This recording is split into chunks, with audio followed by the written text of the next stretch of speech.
মিঠাতেলে হল আটাইতকৈ মাক আৰু পুতেকৰ মাজত মমতাৰ আটাইতকৈ ডাঙৰ প্ৰতীকে হল মিঠাতেল। এজনে কলে যে মিঠাতেল দিব নালাগে, তেতিয়া মই কলো সৰুতেতো মোৰ জ্বৰ হলে মায়েতো মিঠাতেল গৰম কৰিয়ে ভৰি তলত মালিচ কৰিছিলে, কৰে নে নাই আপোনালোকে? কৰে নে নাই? তাৰমানে কংগ্ৰেছে মাকৰ মৰমো বুজি নাপায়।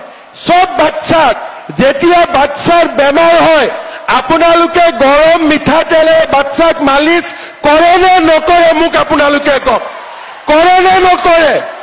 এতিয়া কংগ্ৰেছে মিঠাতেলক লৈ মোক জোকায়।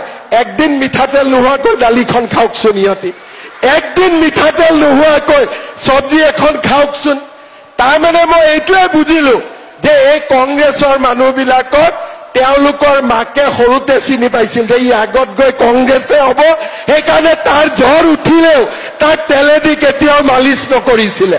সিহঁতে আগতে মাকেতো চিনিয়ে পায়, মাকেতো কোন বাচ্চা কি হ'ব আগতে বুজি পায়। গতিকে মাকে বুজি পালে যে ই ডাঙৰ হয় ডাক্তৰ ইঞ্জিনিয়াৰ নহয়, তেওঁলোকক কেতিয়াও মিঠাতেলেদি মালিচ কৰা নাছিলে।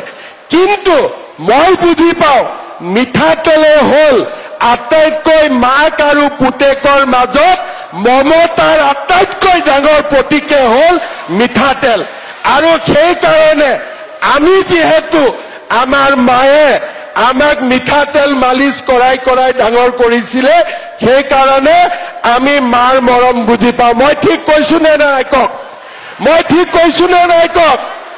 এতিয়া আপোনালোকে কওক, চাউল কম দামত দিম, দালি কম দামত দিম, নিমখ কম দামত দিম, মিঠাতেলো কম দামত দিব লাগে নে নালাগে? লাগে নে নালাগে?